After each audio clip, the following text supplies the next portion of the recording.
Bernardo, this is all good to hear. Magandang pakinggan. Pero sa totoo lang, kung kayo mismo bilang Yusek, kumukubra at ginagawang negosyo, paano nyo babantayan? At bakit nyo babantayan yung mga nasa baba? Hindi ba? Pasensya na. Siguro kung tinututukan ninyo yung trabaho ninyo at hindi itong nakikipagnegosyo sa iba pang mga kasangkot sa sindikato, baka hindi na mangyayari yung mga nangyayari sa district level. Whether it's 150, whether it's 200, whether it's 250, if you're doing your job and not making money out of it, di ba? Ba't ka magtataka pa na ginagawa ng mga nasa baba? Sorry, but I just had to put that on record. Unang-una po ay hindi po ako nakausap ng executive secretary. Hindi ko po nabanggit lang po ni Trigive na minsan na sa Office of the Executive Secretary, pero hindi ko na po na-follow through at wala po akong personal interaction sa Office of the Secretary, Mr. Chair. Okay, thank you. Then, let us have him invited, Mr. Trigib Olaivar, for the next hearing. Thank you. Noted. Okay, Yusek, ito yung mga tanong ko. No? So, ito mga proyekto, mahahanap ba to online? Kasi yung pinag-usapan niyo pong solusyon, yung pagbuwag ng DEO going regional, yung isa pong nakikita namin, yung full disclosure, no? At ma-digitize lahat ng mga proyekto para transparent po siya. Ngayon po, kung pupunta ako sa DPWH, anong makikita kong mga proyektong naka-publish? Meron ba? Alam ko yung line item kasi, naka-publish yung GAA natin, di ba? So that can be found online. Pero yung laman niya, kung kaninong napunta yung kontrata, yung materyales, lahat yan, is that available online? Is that transparent po? I'm not very po dun sa detalye. Basta ang alam ko po sa PCMA, kompleto halos po siya, including the project engineers, the items of work, yung ganun po mga datos. However, doon po sa mga pictures po at coordinates ng projects, it's in conjunction with the Survey 123. Parang kapatid po nung PCMA yung Survey 123, where the districts or the project engineers encode yung pong mga coordinates po ng proyekto. So, ito po hindi po naka-online, yung Survey 123. Ang alam ko po, yung PCMA po, yan po yung datos na naka-online. Pero ito pong Survey 123, hindi po siya makikita. Okay. Doon po sa sistema. So one reform could be, kailangan yung progress report ilagay rin siya online kasama nung project description. Pati po pictures, saka po doon sa Survey 123, it must be matching and the availability of the pictures must be likewise present doon po sa online Portal. online question. Yan Oo, po. kasi si Senator Lacson sa kanyang privilege speech, pinalabas niya yung mga progress report, wala namang progress. In fact, parehong picture yung ginagamit ng start tsaka ng 40% tsaka 70%. Tama ba, Senator Lacson? No? Parang pare-parehas lang. That's correct. In relation to that, gusto ko lang tanungin, yung bang Bulacan First District Engineering Office, ito ba isolated case o reflection ng karamihan ng mga district engineering offices based on your previous position na hawak niyo yung Luzon except 1, 2, and CAR? Mr. Chair, sa tunay pong aking assessment, ito po ay isa talagang, sa Ghost Project, it's an isolated case. Kasi po, kamukha po ng 4B, I've been following, although I was retired, I've been following po yung mga nangyayari dyan, which yung mga tao po namin dati dyan ay tinatanong ko din, at talaga pong existing, Mr. Chair, yung mga proyekto. Hindi nga lang po nagmamatch doon po sa nakapost po sa survey ni Pangulo. So yun po yung, dapat po siguro, a more detailed inspection and a more detailed kamukha po nung ginawang pag-imbestiga ng DPWH, kung makikita nyo po, ang pagkakaalam ko, doon po sa audit team na nagpunta doon, wala pong nakitang iba pang ghost projects. Although, there were substandards. Correction, Yusek. Sa Oriental Mindoro, katakot-takot din ang ghost doon. Kasama sa case studies namin yon. Sorry po, Mr. Chair, but sa akin pong report na nakuha doon sa sinasabi ng regional director, kamukha po nung projects being implemented by the region, sinasabi po nila talaga na kung iisa-isahin po yung proyekto. Kasi po nung kahit po ako'y wala na sa serbisyo, sinabi ko po sa kanila yan eh. Sabi ko, igawa nyo ng parang master plan ng isang river channel.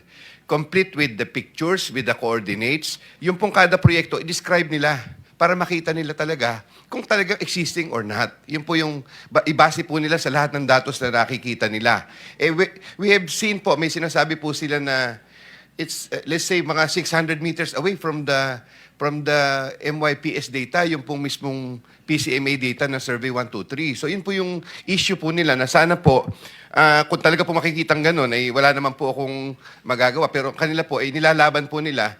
Sabi ko sa kanila, you must make a presentation about the existing projects to come up with the existing presentations in a detailed manner na kung gaano talaga yung mga na-implement nyo through the years. Pakitan nyo. Iilagay nyo sa papeles. So, Thank yun you. po yung Mr. Back Chair. to Senator Bam. Okay, last question ko, Yusek. So, we agree na may ghost project sa Bulacan. No, yes, di ba? Opo. Okay, pakidetalye nga. Ito rin yung tanong ko kay Secretary Bunoan nung secretary pa siya, no, first hearing po natin. Sino at anong ahensya yung kailangan kakuntsaba para magkaroon ng ghost project? Kasi billion-billion po yan, over X number of months. Idetalye po ninyo, is it from the project manager, engineer, hanggang saan po yan sa central office yung kailangan pong magkakuntsaba para may magawa kang ghost project po ngayon? Mr. Chair, allow me to answer po yung ganun. Kanina po, earlier, I mentioned about the authority of the district, which is 150 million. So kung mapapansin nyo po, yung mga ghost projects na nakita sa Bulacan, I think, are all 150 and below. So ganito po yun. Ang isang proyekto po na being handled by the district are being prepared. The program of works are being prepared by the district. Sila po yung nagpe-prepare ng program of works, detailed estimates. At the same time, they are the ones bidding the project once completed na po yung mga datos na yon. Pag po ibinid po nila, sa kanila lang din po tumatakbo yung award. Sila lang din po ito. And then after award po, sila rin po yung nagbibigay ng notice to proceed. District engineer din po. And then after po nung notice to proceed, sila rin po yung nag-implement. Sila rin lang po, umiikot lang po sa district lahat yan. Hindi po kumbaga, may monitoring system po, but definitely, hindi po mamomonitor talaga kahit nga po QA yun na nasabi ko kanina, kahit po sinong ang project po ng DPWH ngayon sa, let's say sa alam ko 20,000 proyekto. So, we are undermanned when it comes to the central office. So, ang mangyayari po, pag po binid ng district, in-award, in-implement, may inspectorate team po yan. Sila rin po ang kukolekta. Ang dokumento po, sila na lang po pumipirma. Yusek, pakidetalya. Kunyari, anong posisyon?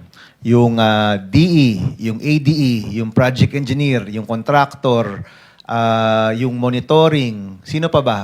Tama ba itong sinabi ko? May kulang pa ba? Sino yung kailangan nag-connive or nagkaroon ng conspiracy para magkaroon ng isang ghost project? Kasi isipin nyo, ganun kalaking proyekto, ganun ilang buwan dapat yan, ilang tao yung nagpikit mata para magkaroon ng ghost project na completed at bayad na? Sa ibaba po, Mr. Chair, ang ibaba po niyaan are being handled by the project inspectors. So may project inspector pa po yan? Meron po yan. Okay. Yung pong project inspector and then the project engineer, they maintain logbook.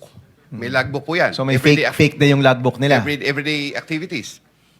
At the same time, yung project engineers po na yon, meron po siyang materials engineer ng district. So materials engineer, Meron po project yung materials engineer. project engineer. May materials testing laboratory po yan. Pagka po... Iba pa yun? Meron po yan dahil na under po ng testing engineer, kumukuha po ng samples doon sa project. Iba po yung materials engineer sa testing engineer. Iba pa yun? Ay halos iisa rin Isang po tao lang yun. Meron po Okay. siyang tao sa field, pero yung pong pinaka-happy po ng isang district is the chief of section po ng materials engineer. Siya po yon. Ngayon, materials engineer, project engineer, pagka po kukolekta ang isang kontratista, pipirmahan po nung project inspector, pipirmahan po ng materials engineer, pipirmahan po ng project engineer, tapos po, magkakaroon po ng inspectorate sa final payment. Meron pong inspectorate team ang district, consist of, dapat po mga chief of sections ito. Usually, 4 po yung chief of So, section. chief of section, kailangan kasama rin sila dito.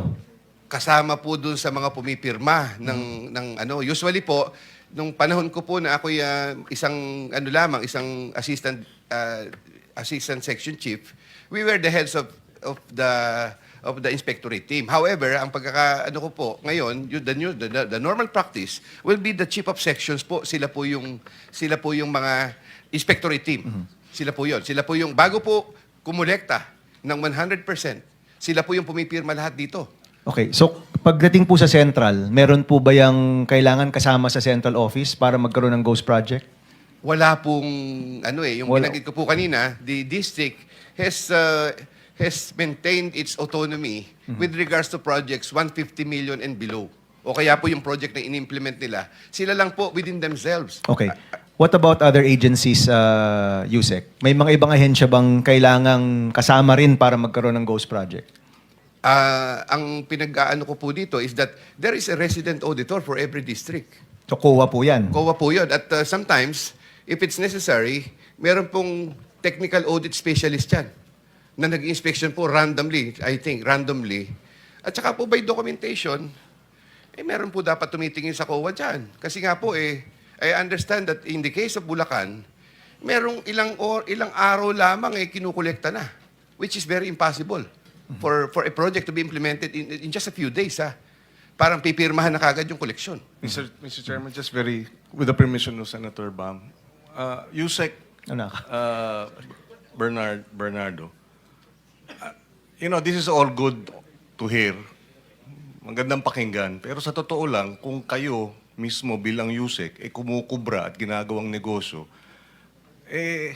paano nyo babantayan? At bakit nyo babantayan yung mga nasa baba? Hindi ba? Pasensya na. Siguro kung tinututukan ninyo yung trabaho ninyo at hindi itong nakikipagnegosyo sa iba pang mga kasangkot sa sindikato, baka hindi na mangyayari yung mga nangyayari sa district level. Whether it's 150, whether it's 200, whether it's 250, if you're doing your job and not trying to, and not making money out of it, di ba? Ba't ka magtataka pa na ginagawa ng mga nasa baba? Sorry, but I just had to put that on record. Thank you. Let me yield to Senator De La Rosa. Go ahead. So, this is my time. Yes, Senator De La Rosa.